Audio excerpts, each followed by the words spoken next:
All India anti terrorist front के राष्ट्रीय अध्यक्ष मनिंदरजीत सिंह बिट्टा ने धर्मशाला में पत्रकारों के साथ बातचीत करते हुए कहा कि सोशल मीडिया पर देश विरोधी पोस्टों और वीडियोस को खंगाला जाए और अगर कोई आतंकवादियों से संबंधित पोस्ट या वीडियो है तो उस पर कार्रवाई की जाए। उन्होंने पाकिस्तानी नेता बिलावल भुट्टो के बयान पर जवाबी हमला बोलते हुए कहा कि अब की बार पाकिस्तान पानी के लिए तरसेगा। साथ ही बताया कि अब आतंकी हाफिज और अजहर को गोली का जवाब गोली से दिया जाएगा। बिट्टा ने कहा कि देवभूमि हिमाचल में पंजाब से आने वाले पर्यटक आएं तो उनका दिल से स्वागत होगा, लेकिन अगर मुंह को ढक भिंडरावाला जिंदाबाद के नारे को कतई बर्दाश्त नहीं किया जाएगा। उन्होंने खालिस्तानी एक्टिविस्ट गुरपतवंत सिंह पन्नू को लेकर कहा कि पन्नू ने हाल ही में एक बयान दिया है जिसमें उसके पीछे पाकिस्तान का झंडा दिख रहा है। हाथ जोड़ के निवेदन है कि राष्ट्रहित, देश और राष्ट्र प्रथम पहले है। पॉलिटिकल पार्टियां आएंगी, जो सही होगा चलेगी, भी तो चली जाएंगी, फिर आ जाएंगी। ये तो कई वर्षों से आपका अनुभव आप देख रहे थे, आना जाना चला रहता है। पर राष्ट्रहित प्रथम रहे। को राष्ट्रहित के लिए बोले, किसी की तारीफ करे कि ये क्यों बोलता है, नहीं, राष्ट्रहित प्रथम। सवाल सबसे बड़ा यह कि भारत ने कभी भी पहल नहीं की पाकिस्तान के साथ। जब जब पाकिस्तान ने पहल की उसको करारा जवाब मिला। चाहे 65 की जंग थी लाल बहादुर शास्त्री जवाहरलाल नेहरू जी के वक्त, चाहे 71 की जंग थी, चाहे इंदिरा गांधी जी के वक्त, पाकिस्तान के भी टुकड़े दो हुए। हमारे जवान उस वक्त पाकिस्तान में रह गए 50 से ऊपर, हमने सारे छोड़ दिए। सरकारें पाकिस्तान में आई और पाकिस्तान में चली गई। आर्मी चीफ आए और आर्मी चीफ चले गए। पर जो समझौते हुए, चाहे शिमला समझौता हुआ, चाहे पानी का समझौता हुआ, वो समझौते रहे, पर अमल क्या हुआ ये कभी हमने किसी के सोचने की कोशिश नहीं की। पाकिस्तान ने कभी पार्लियामेंट की घटना की, आईएसआई ने कभी 26/11 की घटना की, कभी पूरे हिंदुस्तान में दिवाली के दिनों के ऊपर माँ बाप बच्चों के पटाखे लेने जाते थे, मिठाई लेने जाते थे, उनकी डेड बॉडी उनके बच्चों के सामने आती थी। दिल्ली सरोजनी नगर में, बॉम्बे के अंदर ट्रेनों में माँ बाप बच्चों के लिए रोटी कमाने जाती थी, उनकी डेड बॉडी बच्चों के आती थी। मैंने कई बच्चों को अडॉप्ट किया है। जयपुर के अंदर एक दिन के अंदर 120 लोगों का शहीद होना, पूरा हिंदुस्तान दहलता था। किसी माँ को ये नहीं पता होता था मेरा बेटा घर से गया है, बेटी गई, पति गया, शाम को 5 बजे वापस आएगा या नहीं आएगा, ये हालात थे। और इस हालातों के बीच में हम गुजरते रहे कई साल। और हमारे फौज के जवान, आज भी मैं अपने फौज के जवान के परिवार के घर में मिलके आया, उनके पिताजी भी फौज में थे। फौज के जवानों की हिमाचल हो, पंजाब हो, पूरा हिंदुस्तान खून से लथपथ बॉडी आती थी। हिंदुस्तान बर्दाश्त करता रहा और कई पॉलिटिकल पार्टियां भी पॉलिटिकल विल ली नहीं, जिसके कारण आज हम बर्बादी के रास्ते पे आ गए। पॉलिटिकल विल होनी चाहिए थी, वो पॉलिटिकल विल नहीं हुई, जिससे पंजाब में आतंकवाद को समाप्त करने के लिए एक पॉलिटिकल विल थी। पॉलिटिकल विल खत्म हुई, आतंकवाद खालिस्तान की तरफ फिर चले गए। आपने देखा होगा जब अटल बिहारी वाजपेयी जी मुशर्रफ ने बुलाया गए चंबा या कुल्लू के पास, 15 के 20 बेगुनाह लोगों का कत्लेआम कर दिया, शांति का संदेश लेके गए थे। सबसे पहली वारदात हिमाचल में हुई, क्योंकि बता दिया कि सरकार बड़ी नहीं है, आईएसआई बड़ी है, यहाँ की फौज बड़ी है। हिंदुस्तान में लोकतंत्र ऐसा नहीं। उसके बाद नरेंद्र मोदी जी ने जब प्राइम मिनिस्टर की शपथ ली तो नवाज शरीफ को बुलाया। हम कहते थे कि नरेंद्र मोदी जी आएंगे, पाकिस्तान से पूरी दुश्मनी लेके इनका सफाया करेंगे आतंकवादियों का, पर उन्होंने एक शांति का, मानवता का संदेश दिया। पर पाकिस्तान अपनी हरकतों से नहीं हटा। फिर दुबई से पाकिस्तान गए, हम लोग नाराज थे कि दुश्मन देश उसके घर में चले गए, और जहां है ही आतंकवाद की फैक्ट्री, कैसे चले गए, जिंदा कैसे लौटेंगे। खैर जिंदा वापस आ गए, पर पाकिस्तान फिर नहीं हटा। और मैंने ये पहले कह दिया था कि चंबा या कुल्लू की तरह जिस तरीके से वाजपेयी गए थे हमला हुआ, कोई ना कोई हमला हुआ, वो हुआ। दीनानगर और पठानकोट की घटना हुई। पाकिस्तान अपनी हरकतों से नहीं हटा। उसके बाद गोली का जवाब गोली। फिर पुलवामा में हमारे 42 जवानों को शहीद किया। इलेक्शन सिर के ऊपर थी, फैसले लेने बड़े कठिन थे, पर हमारे जवान एयर मार्शल उस वक्त धनोआ जी की रहनुमाई के जरिए 15 मिनट के अंदर आतंकवादियों के कैंपों को तबाह करके 15 आतंकवादियों को सुआ करके वापस आए। और उसके बाद 370 धारा हटा के उन शहीदों को श्रद्धांजलि दी गई। जो 42 जवान सीआरपी के शहीद हुए उनको श्रद्धांजलि दी गई। हटी वहां पे 370 धारा, ना गोली चली, ना बम चला, ना फसाद हुआ। तिरंगा झंडा एक, संविधान एक, कानून एक। महबूबा कहती थी अगर तिरंगा झंडा लहराएगा तो कश्मीर पाकिस्तान में होगा। वो जो एक लहर चली, लाखों लोगों की भीड़। शहर हिमाचल में टूरिस्ट कम हो गया, पर टूरिस्ट चला गया सारा कश्मीर के अंदर। पाकिस्तान को इसकी खुशी नहीं हुई। पाकिस्तान का जो इंटरनेशनल मुद्दा था वो समाप्त कर दिया उसने। एक इंटरनेशनल मुद्दे को, कश्मीर को करने के लिए जब उपराष्ट्रपति भी आए हिंदुस्तान के अंदर, अमेरिका के, और नरेंद्र मोदी जी सऊदी अरब गए मानवता का संदेश लेके। हिंदू, मुसलमान, सिख, ईसाई हम एक हैं। मुस्लिम कंट्री में गए, व्यापार के ऊपर कई चीज़ें का संदेश देने के लिए गए। और पाकिस्तान ने, ISI ने हमारे 27 नागरिकों को शहीद कर दिया। माँ के सामने बेटा, पत्नी के सामने पति। मैं उनके घरों में गया, उनकी हालत क्या थी। और एक पत्नी के सामने 4 दिन पहले शादी, लाल चूड़े को भी तोड़ दिया, संदूर भी उसका उतार दिया। ये हालत की सिर्फ इंटरनेशनल मुद्दा बनाने के लिए कि कश्मीर मुद्दा है। और यही जब बिल क्लिंटन आए थे हिंदुस्तान के अंदर, उस वक्त 25 सिख भाइयों को उनकी पत्नियों के सामने, माओ के सामने बेटे, पिता एक लाइन में खड़ा करके सिखों को गोली का निशाना बना दिया था। तो हिंदुस्तान क्या करता? कितनी देर तक हिंदुस्तान बर्दाश्त करता? पाकिस्तान पे हमला हुआ, उनके कैंपों को तबाह किया, उनके एयरफोर्स के जितने भी स्थान थे उनको तबाह किया, अजहर का पूरा परिवार खत्म किया। जो 26/11 की घटना, जो पार्लियामेंट की घटना, जो दिल्ली में ब्लास्ट, जो कंधार का मास्टरमाइंड, उसको जिंदा रखा। मैं कहता हूं बिल्कुल अच्छा रहा। वो जिंदा देखेगा कि मेरा परिवार खत्म हो गया, मेरी गंदी हरकतों से मेरा परिवार तबाह हो गया। बिल्कुल सही है, वो जिंदा है।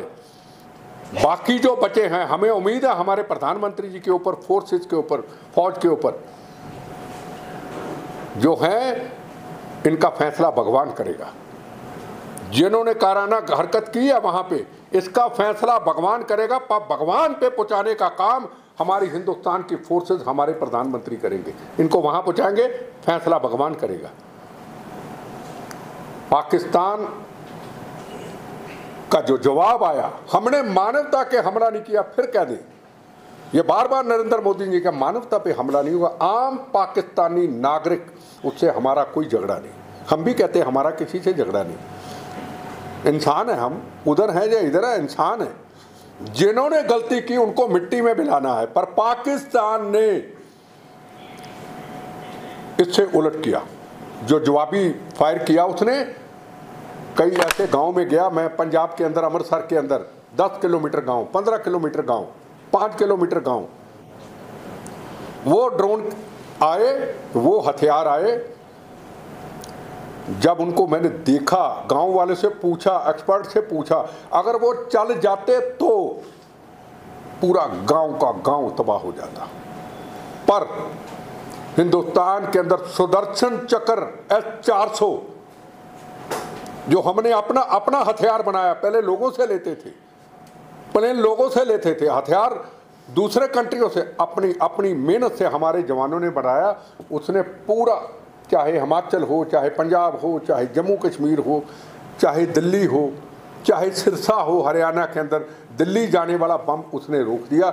ये हमारी हिंदुस्तान की जीत हुई, हमारी कामयाबी हुई। जो शहीद हुए उनका हमें अफसोस है, पर आप ये पूछेंगे अब पाकिस्तान का इलाज क्या है? पानी उसका रोकना चाहिए। ये हमारे लिए पानी नहीं है, ये हमारा खून है। जो वो कहता है ना, बेनजीर भुट्टो का बेटा, खून की नदियां उनको तेरी ऐसी की तैसी खून की नदियां, जवाब तुमको दे दिया, ये पानी नहीं है, यह हमारे रगों में खून है।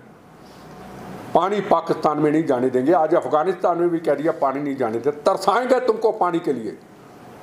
तुमने हिंदुस्तान के अंदर मानवता को ISI वालों मारा है। जितनी देर तक पाकिस्तान के आम आवाम को हम सड़कों पे नहीं निकाल देते परेशान करके, पकड़ो ISI के दफ्तरों को, घेरो, पकड़ो हाफिज को, पकड़ो अजहर जैसे लोगों को, जिनके 4 आदमियों ने पूरी दुनिया में तबाही मचाने का काम किया, चाहे पाकिस्तान हो चाहे हिंदुस्तान हो। कितनी देर तक बर्दाश्त करेंगे? गोली का जवाब गोली ही दिया जाएगा। गोली का जवाब जो मोदी जी ने कहा, गोला ही दिया जाएगा। पर ये जब पहलगाम की घटना हुई, मैंने हिंदुस्तान के अंदर, राजस्थान, सब जगह पे जहां मेरे कार्यक्रम थे, सब जगह पे कहा, प्रेस को कहा, हर भारतीय को एक इजरायली की तरह सच्चा भारतीय बनना पड़ेगा। इजरायली की तरह मौत का कफन बांधना होगा। माँ हो, पिता हो, बेटा हो, बुजुर्ग हो, कहां से गोली आएगी, कहां से बम आएगी, कहां हम लिपट जाएंगे, हमें परवाह नहीं। हमारे अंदर से एक नारा होगा, तेरा वैभव अमर रहे मां, हम दिन 4 रहे ना रहे। पर आने वाली जनरेशन के लिए जो नसूड़ थोड़ा सा कैंसर का बच गया, 370 धारा का थोड़ा सा बच गया आतंकवाद का, मोदी जी उस नसूड़ को निकाल देना, ताकि आने वाली जनरेशन के लिए किसी बहन का सुहाग ना उजड़े। कोई पत्नी जिसकी शादी हो 4 दिन की, उसका सुहाग ना उजड़े। मां के सामने उसका बच्चा ना छीना जाए।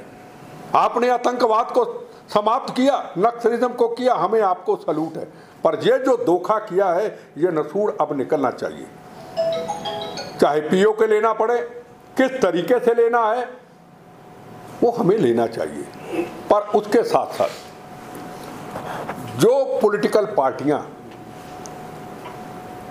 कहती हैं कि अब मौका सही था, पीओ के ले लेना चाहिए था, मौका सही था, पाकिस्तान को बर्बाद कर देना चाहिए था, बिल्कुल सही उनकी बात।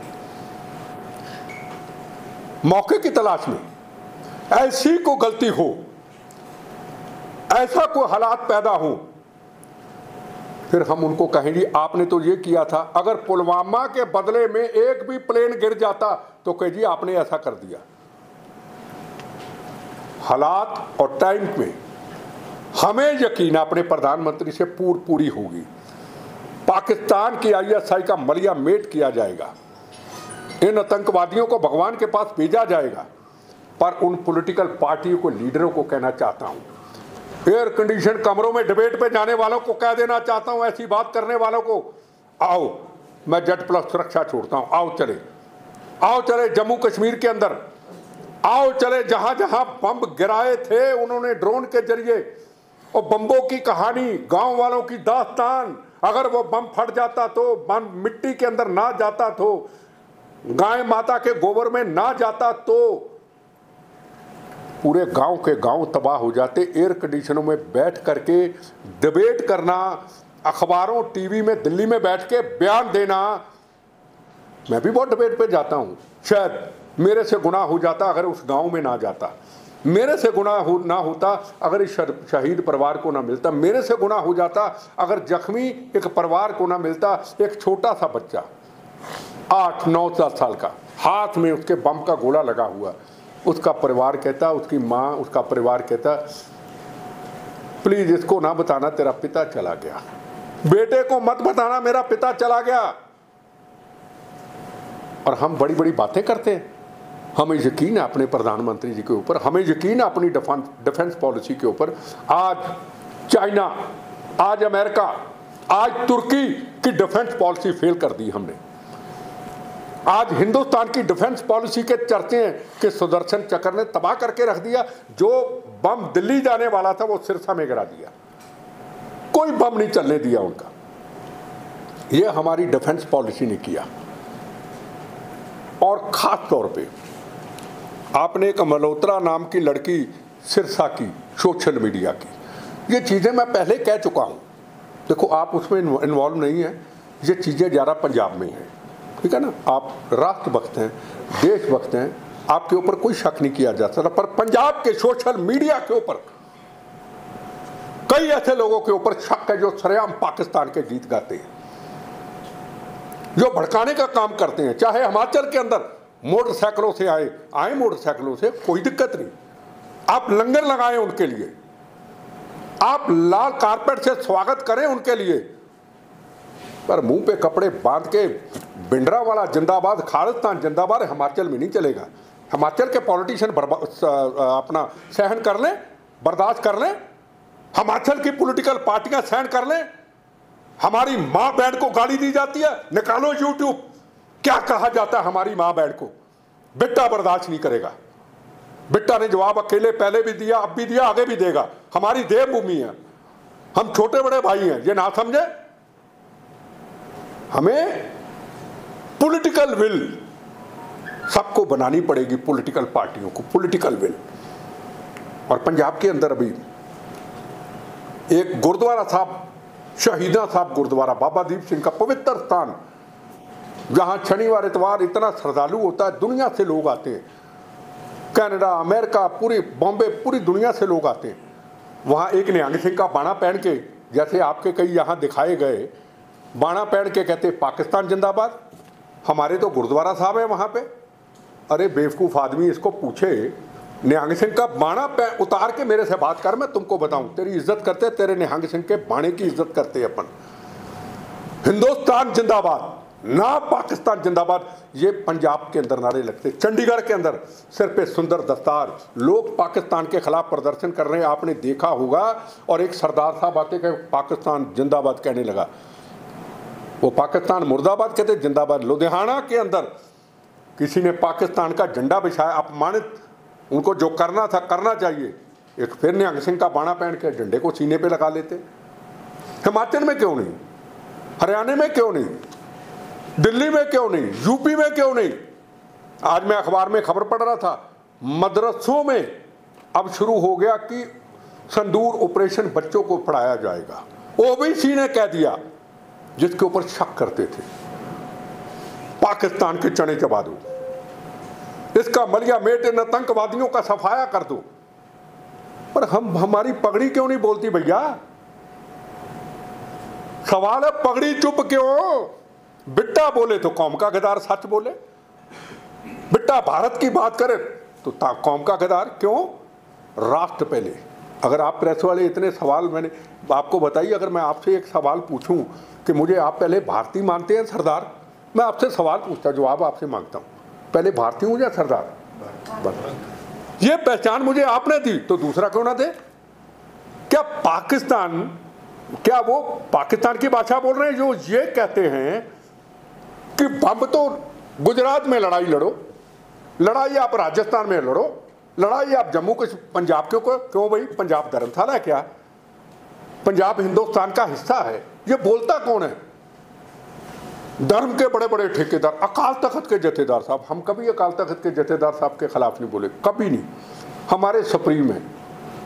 आपने आतंकवादियों को छुड़ाने की बात करते हैं, मेरे पे हमला करने वाले को छुड़ाने की बात, हम कहते नहीं आप हमारे। पर भारत मां जब जवान मौत का कफन बांध करके निकलता है, जब उसको पीड़ा होती है, जब आप कहते हैं कि किसान आंदोलन वाले कि हम यहाँ पे धरना लगाएंगे, हम टैंक नहीं निकलने देंगे। पन्नू कहता है कभी हिमाचल में खालिस्तान के नारे, कभी हिमाचल के सीएम पहले को धमकी, अब को धमकी,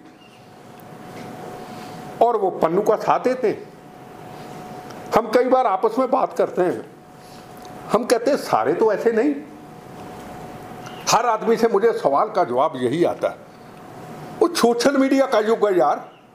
भारत मां पे आज आ रही है, हमारा जवान मौत का कफन बांध करके अपनी बच्चों को, अपनी मां को, अपनी पत्नी को, पिता को छोड़ के मौत का कफन बांध के जा रहा है, उसको आप गाली देते।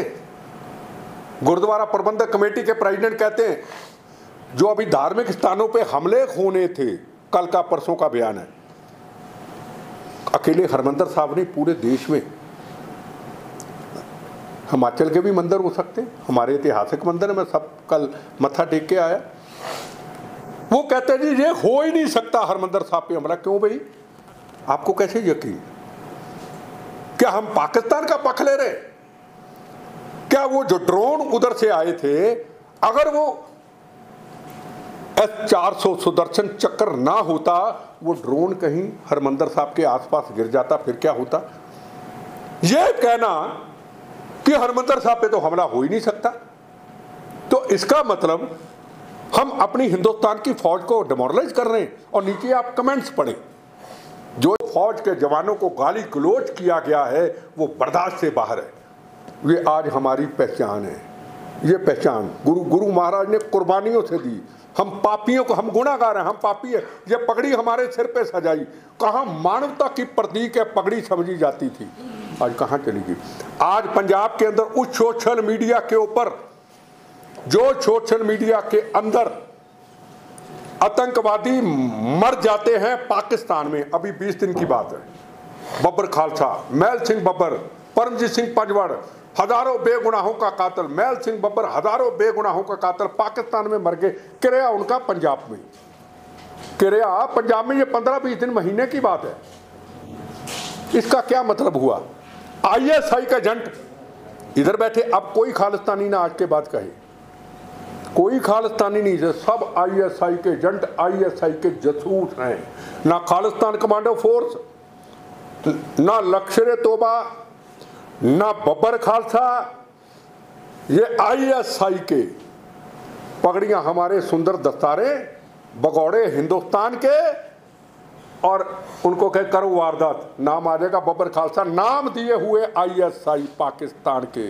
ये गलत फहमी है कि ये खालिस्तानी, कोई खालिस्तानी नहीं। पन्नू की वीडियो देख लो आप, पीछे पाकिस्तान का फ्लैग, और पन्नू कह रहा है कि फौज को हम पंजाब में घुसने नहीं देंगे। मुझे एक चीज का सवाल पूछना चाहता हूँ, एक भी किसी सरदार, मेरे भाई का अपना स्टेटमेंट आया हो किसी चैनल के अंदर, पन्नू तेरे खिलाफ है, एक भी बताओ? चुप रहना गुनाह है, चुप्पी समर्थन करती है, चुप्पी इस भारत माता का अपमान करती है। किसान आंदोलन अगर इस समय पे किया जाता है, आज जंग की तैयारी होती है, कल धरने पे बैठते हैं, वो भारत माता को ब्लैकमेल किया जाता, मोदी को नहीं, भारत मां तुम्हें ब्लैकमेल करेंगे, हमारी मांगे पूरी करो। मैं बिल्कुल एक शॉर्ट बात आपको बिल्कुल क्लियर तौर पे बता दिया, खड़े कहाँ हैं हम। कवि प्रदीप जी का वो गाना था ना, आज़ादी के वक्त गद्दारों के लिए, कहनी है एक बात यही, इस देश के पहरेदारों से संभल के रहना, अपने घर में छुपे हुए गद्दारों से। दुश्मनों के सितम का खौफ नहीं, अपनों की वफा से डरते हैं। क्या धर्म प्रचारक खुल करके सामने आएंगे जो पंजाब में, जिन्होंने पाकिस्तान जिंदाबाद के नारे लगाए? क्या कुरुक्षेत्र के अंदर एक सरदार नौजवान लड़का करतारपुर साहब गया, पाकिस्तान के टच में आया, जासूसी करने लग गया। ठीक, एक गुरुद्वारा प्रबंधक कमेटी, ये परसों की खबर है, कुरुक्षेत्र में एक उसके मुलाजिम पकड़े गए जासूसी करते हुए। अरे सरदार तो कहते थे, अरे माँ कहती थी हिंदू परिवार की, मेरे 2 बच्चे हैं, एक को मैं सरदार बनाऊंगी। अरे माँ कहती थी मेरी बेटी बैठी है, 500 आदमी बैठा, एक सरदार साहब बैठे हैं, मुझे फिक्र नहीं। यार कहाँ पहुंच गए अपन? उसका कारण चुप्पी, पगड़ी की चुप्पी, फौज को गाली, हमला हो ही नहीं सकता, पाकिस्तान जिंदाबाद, हमें हिमाचल जाने से कौन रोक सकता है? हिमाचल तो तुम्हारा है, हिमाचल वालों का पंजाब है, तो कोई तरीका तो हो। बिट्टा बोले तो गाली तुम्हारी ऐसी की तैसी, तुम गाली दे दो, पंप चला दो, गोलियां चला दो। यार सच बोलूं, सच बोलूं, कितनी देर हम चुप करके बैठे रहेंगे? क्या हिमाचल पाकिस्तान में है? कितनी देर तक ये चीज़ों को बर्दाश्त करते रहेंगे। फिर होशियारपुर में नीचे आ जाते 10 लोग दुकानदारी चलाने के लिए, खुली दाढ़ी, सजी हुई, सुंदर पगड़ी, सिक्खी स्वरूप पवित्र। हिमाचल के किसी व्यक्ति ने अगर पंजाब के किसी व्यक्ति को जानबूझ के कुछ तंग किया तो मुझे बताइए। हाँ, वो ये जरूर कहते हैं यार ये देवभूमि है, ये शांति का प्रतीक है यार, प्यार से आओ यार, मोहब्बत से आओ, यहाँ टूरिस्ट आते हैं, यहाँ दुनिया आती है यार, लोग डर जाएंगे यार। यही है ना। अब मैं जो दिल की बातें कहनी थी कह दी, अब एक एक करके सवाल पूछो, मैं जवाब दूँ।